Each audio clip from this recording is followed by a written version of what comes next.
All right, we got studies. Academia explains why people eating cold ice cream is actually pleasurable. You know, that level of study. Turns out that using sexualized, another academic word, like sexualization of women in video games don't make people misogynistic. Oh, goodness gracious. You know, the entire industry, that's it, like the entire gaming industry in the West ran by the issue that no, actually, if you use sexy female characters, you create rape culture.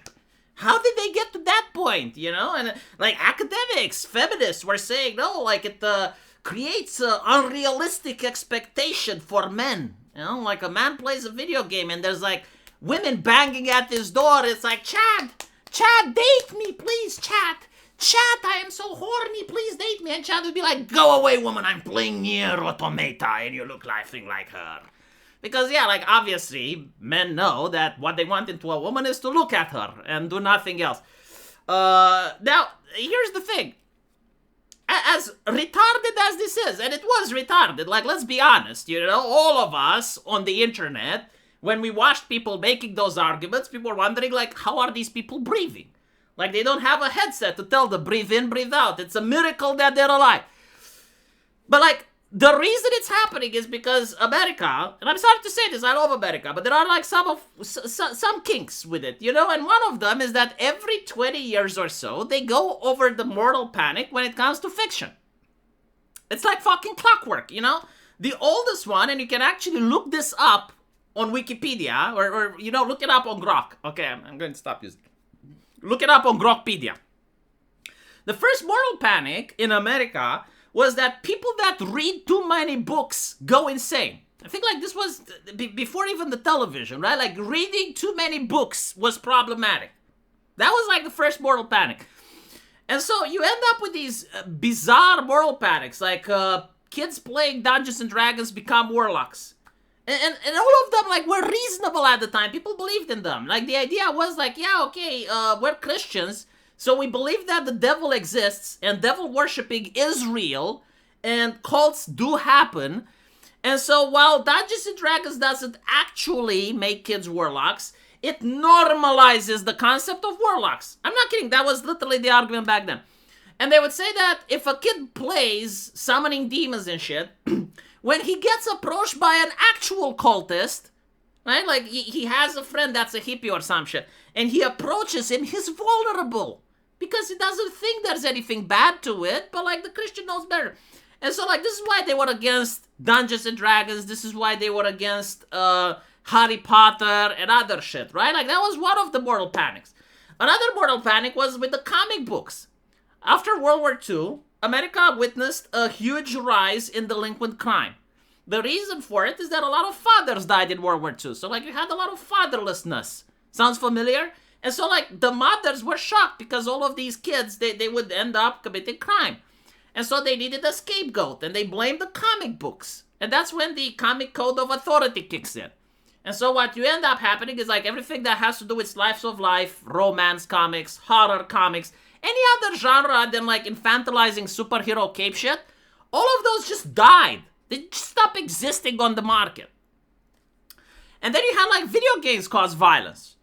And that created the ESRB and it created like a whole other issues. And it did get actually some games pulled off target and it was a little bit difficult for some games to sell for a while. And then you had like after the video games cause violence, video games cause misogyny. And then apparently this got debunked. The video games got violence are debunked. Now we're going through the anime jihad period. Like every single 20 years or so, Americans gather and they decide that fiction is radioactive. Okay, like fiction, entertainment is like Chernobyl, and you can tell a lot about the person, about the human being based on what fiction they watch. Like, if it was literally like that, I think, like, every nation on Earth would just ask at an interview, like, what movies do you watch, you know, to assess, like, maybe this person belongs in the military or some shit. I don't know. But yeah, so it's really not surprising. And the reason I didn't delete the other comment is because, yeah, in Europe, we don't act like this. Like, in Europe, unless you can actually point to the harm in the real world from the fiction, people don't even consider banning it. And usually, even then, they consider age restricting it. Like, for example, right? Why do violent cartoons or video games shouldn't be shown to kids. In Europe, the reason we think that they shouldn't is because what if a kid sees something in a cartoon and then tries to replicate that in real life? So, like, for instance, they watch Tom and Jerry, and in an episode, like, Tom throws a flower pot and hits someone downstairs, you know? And it's funny because, like, the cartoon character just gets a little lump. It's a little bit dizzy, but that's the joke, right? So, like, if a kid tries to do that in real life, like, they don't understand how physics work. They take a flower pot and they drop it on top of someone else, they can murder someone, right? And it's like, they don't want to do it, but, like, they saw it in a cartoon and they saw the guy is fine. And so, like, they replicate that. And that was the case in my country, right? Like, the parents went to prison, the kid went to juvie. Horrible. But, like, that's the reason why we consider, and when we say kids, we mean, like, 5-year-olds shouldn't watch that. Why shouldn't kids watch porn? Well, it's the same thing, you know, like, what if they try to replicate it with another kid? Because that's what they saw, right? So, like, a 10-year-old tries to do it with another 10-year-old, right? Like, we have actual reasons, and there's, like, a demonstrable thought process on why certain things are banned and age-restricted. But, like, we don't say, oh, like, a person is watching slasher films, it means that he must be a murderer. Or a person is reading some erotica, you know, a woman is reading some rape fantasy or shit, apparently it's popular with women, that means that she must want it to happen to her, you know? Or someone is reading, I don't fucking know, like stuff with vampires drinking blood, like Twilight. And so, like, it must mean that if there was a vampire in real life, she would want her to have her neck bitten and sucked to death. There is a thing where fantasy leads to people wanting certain taboos, you know? Like, fantasy isn't about the person that actually wants to imagine himself going to a job, getting a paycheck, and then going to church every day. It's like, no, in fantasy, people imagine themselves being a general in World War III and butchering villages, or beating the ever-living shit out of their boss, or causing violence to the boyfriend of their crush, or doing la kushi-kushi with their crush, you know? Like, just because a person imagines doing la kushi-kushi with their crush doesn't mean that they're a rapist in real life. And so, we from Europe have, like, a different understanding, okay? Like, a different take when it comes to fiction. Now, obviously, you know, people that are genuinely unhinged, right? Maybe they want to play their fictions. Like, they don't have that inhibition that other people have. I don't know. But, like, the reality is that if something is popular, and it's usually, like, popular with hundreds of millions of people, like violent video games or sexy women in video games, right? If it was to actually cause a problem, like if it actually would cause rape culture, then the numbers of rape would skyrocket to such an extent that people would immediately make the correlation. Like, you wouldn't need academia to point it out. Like, it would be so self-evident, so obvious, that people would know by pattern recognition, basically, right? And so, this really weird take where, like, you got the moral panic, and the academia is silent during the moral panic, right? Like, violent video games create violence. No academic paper was released during that time. It's only after the moral panic is gone and buried that the academics step out. Oh, yeah, well, you were wrong about it. When they said that sexism causes sexism in video games causes sexism. Yeah? It's only after the controversy is gone that the academics release a paper. And they will say, well, yeah, but, like, look at Harvey Weinstein, right? Like, he likes sexy women, and he was casting for sexy movies, and therefore that's why he became a rapist. Come on. You know, absolute bullshit, absolute horseshit.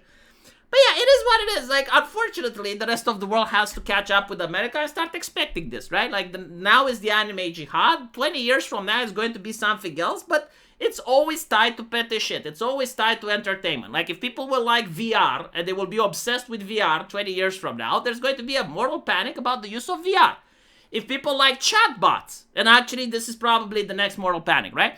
If people like chatbots and they use time with chatbots, they are going to say that that is the next moral panic. You're going to see people freaking out about chatbots.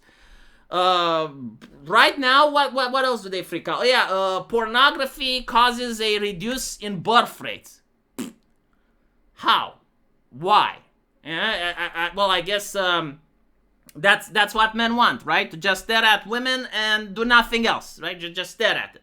Or pornography rots the brain. So, like, you're telling me that if I show to a person how other human beings fuck, like, he gets retarded? Anyway, like, these moral panics, they come and go. But usually, like, it's not necessarily like they may not have a point, okay? Like, it's not necessarily like, because, like, okay, porn addiction indeed is a problem. Like, if someone masturbates 24/7, yes. But they dial it to 11, to the point where if a straight guy watches something like this, then he is a gooner and he is degenerate and disgusting. It's like, no, he's just a straight man.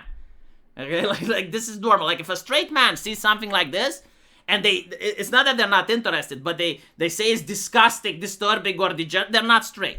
Okay? Or either they're lying and they like this, or they're not straight. There is no other explanation.